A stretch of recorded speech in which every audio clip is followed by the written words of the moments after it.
Dan kita ke informasi berikutnya pemirsa. Tas tangan berisi buku tabungan dan cek senilai hampir 36 miliar rupiah yang ditemukan oleh seorang petugas kebersihan Bandara Soekarno-Hatta telah dikembalikan ke pemiliknya yang merupakan seorang pengusaha kelapa sawit di Jambi.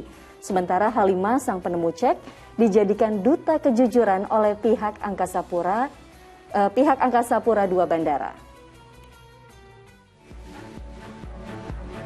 Tas tangan berisi buku tabungan dan cek senilai 35,9 miliar rupiah yang ditemukan Halimah, seorang petugas kebersihan di area keberangkatan Terminal 2 Bandara Soekarno-Hatta, Tangerang, Banten, telah dikembalikan ke pemiliknya pada Senin siang. Penyerahan dilakukan langsung oleh perwakilan pihak Angkasa Pura II kepada pemiliknya atas nama Sunardi di Bandara Sultan Taha Jambi. Yang bersangkutan mengucapkan terima kasih kepada PT Angkasa Pura II, kepada PT APS, dan terutama kepada Bu Halimah. Surprise buat yang bersangkutan bahwa tas yang sudah hilang itu bisa kembali tanpa kurang sesuatu apapun. Halimah, sang penemu cek, mengaku bersyukur barang berharga itu telah dikembalikan pada pemiliknya, meski ia berharap ingin bertemu pada pemilik cek itu. Alhamdulillah ya Pak, bersyukur karena ternyata barang tersebut sudah dikembalikan ke pemiliknya dan sudah ditemukan juga, gitu Pak. Buah kejujuran Halimah selain dipromosikan untuk naik jabatan ke posisi supervisor, ia juga dinobatkan sebagai duta kejujuran selama 1 tahun ke depan. Taufik Saleh melaporkan dari Tangerang, Banten. Masya Allah, sebuah kejujuran dan juga keikhlasan yang patut diacungi jempol. Karena walaupun kejujuran adalah nilai yang harus dimiliki setiap orang, tapi kenyataannya memang tidak mudah, apalagi ketika menemukan sesuatu yang bernilai puluhan miliar rupiah.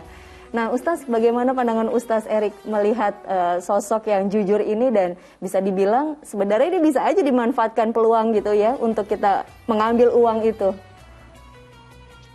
Ya, ini kan contoh yang menginspirasi ya, yang bisa di zaman sekarang yang penuh dengan kecurigaan dan krisis kepercayaan ini bisa kemudian memberikan secercah harapan lah ya, bahwa orang-orang ini kan masih banyak ya yang baik hati gitu, cuman oknum-oknum aja lah ya yang kemudian menjadi orang-orang yang kemudian tidak jujur. Dan kejujuran ini kan penting sekali ya, dimana sebetulnya nilai-nilai agama itu ditegakkan karena jujur tadi. Sebetulnya dengan kejujuran selesai semua urusan ya, dusta selesai, menipu selesai, kecurangan selesai.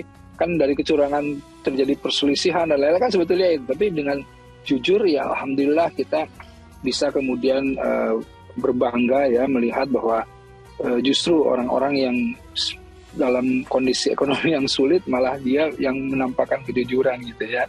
Dan ini menarik sekali ya, betapa juga direspon dengan diangkat menjadi duta, itu respon yang bagus juga. Itu kan dengan begini kita bisa melihat banyak orang-orang baik ya yang kemudian juga berpikir dengan benar, berpikir proporsional ya, sebagaimana seharusnya, bagaimana merangkul orang-orang dengan cara yang baik, dengan memberikan apresiasi yang baik gitu.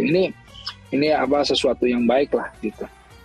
Masya Allah. Ustaz, satu lagi pertanyaan. Kadang kita suka menemukan sesuatu barang gitu ya, tapi kita nggak tahu nih siapa yang punya gitu. Sepantasnya kita harusnya bagaimana Ustaz sebagai seorang muslim yang baik? Ya inilah sistem.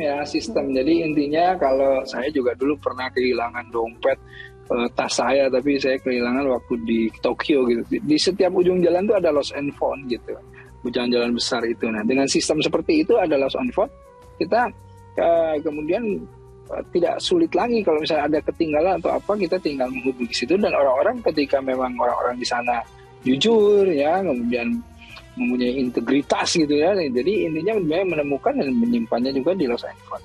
Nah ini kan sebetulnya nilai yang Islami. Orang-orang Islam itu orang-orang yang punya nilai-nilai bahwa dia tidak mau mengambil sesuatu yang bukan haknya. Karena apa? Karena haram itu gitu ya.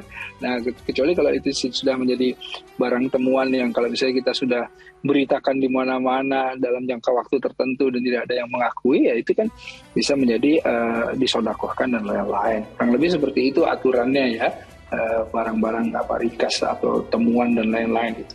Yeah. Tapi intinya nilai-nilai kejujurannya tadi ya, ketika kita menemukan sesuatu yang bukan milik kita, sebaiknya kemudian kita berikan kepada atau kembalikan atau titipkan kepada yang amanah agar supaya bisa kembali kepada pemiliknya. Masya Allah.